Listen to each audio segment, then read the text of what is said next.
حساب کتاب والے لوگ ایک چیز بڑی غور کر رہے ہوتے ہیں کہ بھائی کون سا ٹائم صحیح انویسٹمنٹ کا ہے، کون سا ٹائم زیادہ پروفٹ کا ہے۔ ان دنوں میں جناب یہ ہمیں ریلیف ملا ہوا ہے، ان دنوں میں یہ جناب اسکیم ہے، آفر ہے۔ ہم دنیا بھر میں دیکھ رہے ہوتے ہیں کہ آفرز لگائی جاتی ہیں، ڈسکاؤنٹس دیے جاتے ہیں۔ آپ کو پتہ ہے رمضان میں کیسی آفر لگی ہوئی ہے؟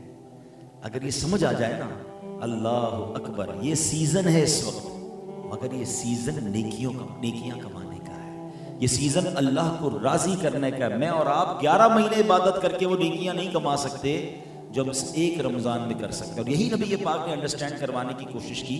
پیارے آقا علیہ السلام کی ایک حدیث ہے، آپ فرماتے ہیں اگر میری امت کو پتہ ہوتا رمضان کیا ہے، وہ تمنا کرتے کہ سارا سال ہی رمضان۔ ایک جگہ میرے آقا علیہ السلام فرماتے جس کا مضمون ہے کہ 11 مہینے تمہارے ہیں، اللہ نے ایک مہینہ اپنے لیے خاص کر لیا ہے۔ 11 مہینے تم کھاؤ پیو لذت اٹھاؤ، مگر رمضان اللہ کا مہینہ ہے، رمضان کے معاملے میں اللہ سے ڈرو۔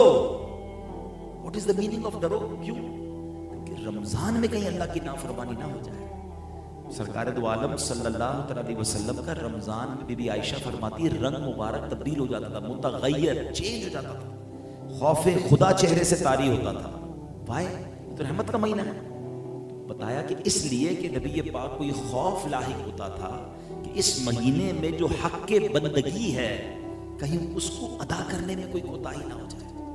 نبی پاک کمر بستہ ہو جاتے عبادت کے لیے، بستر پر کم آتے تھے، گڑ گڑا کر دعائیں مانگتے تھے، روز جبریل امین آتے تھے اور نبی پاک کے ساتھ قرآن کا دور فرماتے تھے، نبی پاک سخاوت فرماتے تھے۔ یہ 4-5 کام یاد کر لیں جو پیارے آقا نے رمضان کیسے گزارا، تو یہ 5 چیزیں ہمیں یاد ہونی چاہیے کہ نوافل کی کثرت تھی، دعاؤں کی کثرت تھی، سخاوت تھی، اور پیارے آقا علیہ السلام جو ہے ان دنوں میں خوب نوافل پڑھتے تھے، تلاوت قرآن کثرت سے کرتے تھے۔ 4-5 کام ہم بھی اپنی شکل میں بنائیں۔